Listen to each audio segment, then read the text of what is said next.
आज है दिल्ली विधानसभा 2025 और दिल्ली के लिए सबसे बड़ा दिन आज, क्योंकि है 5 फरवरी और आज होनी है वोटिंग। 70 सीटों के लिए जो है मतदान होने हैं और कौन सी पार्टी की कौन सी उम्मीदवार की किस्मत चमकेगी, इस पे हमें पूरी सबकी नजर बनी होगी, क्योंकि काफी महत्वपूर्ण है इस बार दिल्ली का चुनाव। खासतौर से बात की जाए क्योंकि एक पार्टी मारना चाह रही है चौका, एक को चाहिए मौका और एक को खोलना है अपना खाता। तो हमारे साथ है मेहंदी। सबसे पहली बात तो ये कि लगातार हम ये जिसको मेहनत करते हुए पूरी रिपोर्टिंग कर रहे हैं, ग्राउंड जीरो से थे, आज आखिरकार वो दिन आ गया।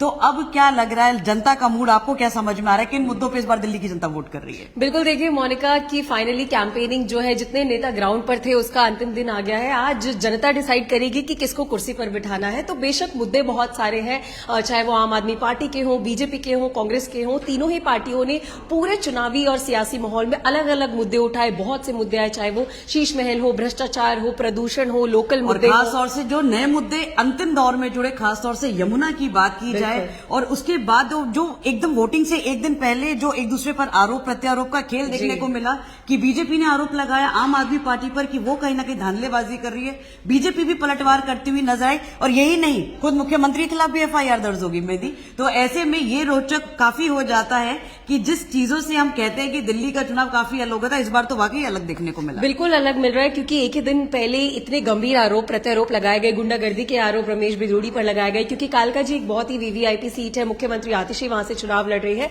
तो बेशक आरोप प्रत्यारोप का सिलसिला एक दिन पहले तक भी देखा गया है। तो आज क्या होगा ये अब जनता के हाथ में है, क्योंकि कह सकते हैं मोनिका कि फाइनल डिसीजन मेकर तो जनता ही होती है। चाहे ग्राउंड पर कितनी पॉलिटिकल पार्टीज कितने मुद्दे उठाए, लेकिन वो जनता है कि कौन सा मुद्दे पर जनता वोट करने वाली है। लेकिन जब हम ग्राउंड पर गए तो मोनिका मुझे लगता है कि इस बार जो जनता के मूड में है, जनता के दिल में है, वो लोकल मुद्दे हैं। चाहे वो सड़क हो, चाहे वो पानी हो, बिजली हो, टूटी सड़कें, ट्रैफिक, पोल्यूशन, इन सभी मुद्दों पर जनता वोट करने वाली है। और खासतौर से बात की जाए कि इस बार जो फर्स्ट टाइम वोटर्स हैं उनके भी अपने मुद्दे हैं। हमने देखा कि इस बार योजनाओं का खूब ऐलान हुआ, खूब रेवड़ियां बांटी गई हर पार्टी की तरफ से, नई नई योजनाएं आए, महिलाओं की बात हो, बुजुर्ग की बात हो, स्टूडेंट्स, इवन सिलेंडर, हेल्थ को लेकर मेजर सेक्टर्स पर बात हुई है। लेकिन यहाँ पे जहां हमने यूथ से भी बात की मेहंदी, तो सीधे तौर पर फ्री बाइस के काफी खिलाफ नजर आए और उनको लग रहा था कि आप फ्री में चीजें ना दें, आप ग्राउंड लेवल पे बात की। जैसे मेहंदी बता रही है, वाकई इस बार जो मुद्दे हैं, इस बार लोकल मुद्दे, और इस बार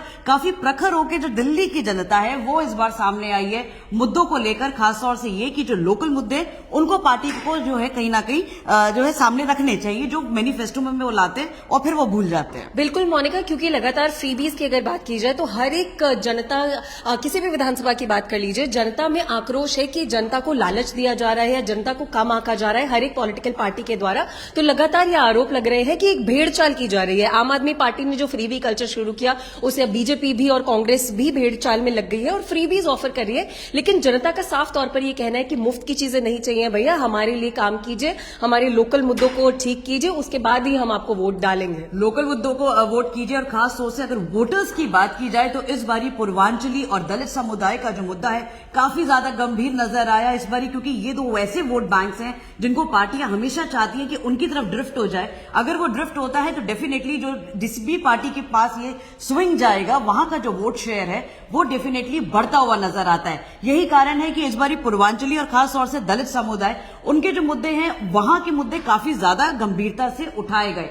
दिल्ली में 28 लाख पूर्वांचली हैं तो 12 लाख दलित समुदाय के लोग हैं जो दिल्ली में रहते हैं। तो ऐसे में ये मुद्दे उठाने भी इस बारी कास्ट सिस्टम भी या कास्ट वोटिंग भी एक तरीके से दिल्ली में प्रखर रूप से सामने देखने को मिली है। बिल्कुल मोनिका, कास्ट वोटिंग की बात की जाए तो ये हरियाणा जैसे क्षेत्रों में ज्यादा देखी जाती थी, लेकिन अब दिल्ली में जब पूर्वांचलियों का मुद्दा उठा या फिर दलित समाज का जो बीआर अम्बेडकर की मूर्ति के साथ हो, उसके बाद बीजेपी ने दलित का मुद्दा बढ़ाने में कोई कसर नहीं छोड़ी। तो ऐसे में पूर्वांचली और दलित वोटर, जिन्हें स्विंग वोटर्स भी कहा जा सकता है, वो एक बड़ा रोल प्ले करेंगे कि वो स्विंग होकर किस तरफ जाते हैं। क्योंकि पूर्वांचली और दलित कह सकते हैं कि आम आदमी पार्टी का एक कोर वोटर है, लेकिन इन चुनावों में हो सकता है कि कहीं ना कहीं पाला बदलता हुआ भी नजर आए, क्योंकि कैंटीन कमेंसी फैक्टर जरूर अरविंद केजरीवाल के खिलाफ नजर आ रहा है। लेकिन बीजेपी ने भी जिस तरीके से, चाहे वो पूर्वांचली हो या फिर आम आदमी पार्टी का पूर्वांचलियों को बांग्लादेशी और रोहिंग्या से जोड़ना हो, उस तरीके की जो बयानबाजी हुई थी, तो बीजेपी बहुत प्रखर रूप से एक फ्रंट फुट पर नजर आ रही थी इन दोनों मुद्दों पर। दोनों मुद्दों पर। और हम लोगों ने आपसे ये जो पूरी बात की है, पूरी सारी आपको बताया कि क्या